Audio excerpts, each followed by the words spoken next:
நான் செத்ததுக்கு அப்புறம் எனக்கு கொல்லி போடுறதுக்கு இருந்த ஒரே சொந்தத்தை அவனுங்க உயிரோட கொளுத்திட்டானுங்க தகவல். தாயம்மாவை கொண்டுட்டானுங்க. அந்த கொலகார பாவிங்களை குடும்பத்தோட தூக்கில ஏத்தாம சாக மாட்ட தகவல். அன்னைக்கே நீ சொன்னது கேட்டு அவனுக்கு உள்ள தள்ளி இருந்தா என் பொண்ணு வாழாவட்டியாவது இன்னைக்கு வாழ்ந்துகிட்டு இருப்பாள. அவளோட சாவுக்கு நாடே காரணமாயிட்டு தகவல். என்ன படிச்சிடுப்பா.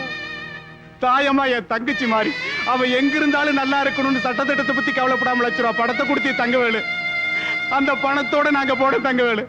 அங்க பணமாயிட்டு இருந்த என் பொண்ணத்தான் தங்கவேலு எனக்கு காட்டினானுங்க. அட பாவிங்களா, உங்களுக்கு பணம் தாண்டா வேணும், அந்த பணத்தோட நான் வந்திருக்கிறேன்டா, என் பொண்ணை கொடுங்கடா, என் பொண்ணை கொடுங்கடான்னு கதறட தங்கவேலு.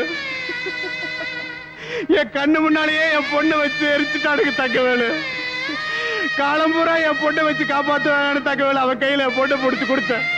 ஆனா என் பொண்ணையே ஒரு முடி சாம்பல் ஆக்கி என் கையில கொடுத்துட்டான தகவல்.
உயிரோட எரிச்சியே இப்ப உயிரோட மதிப்போட புரியுதாடா?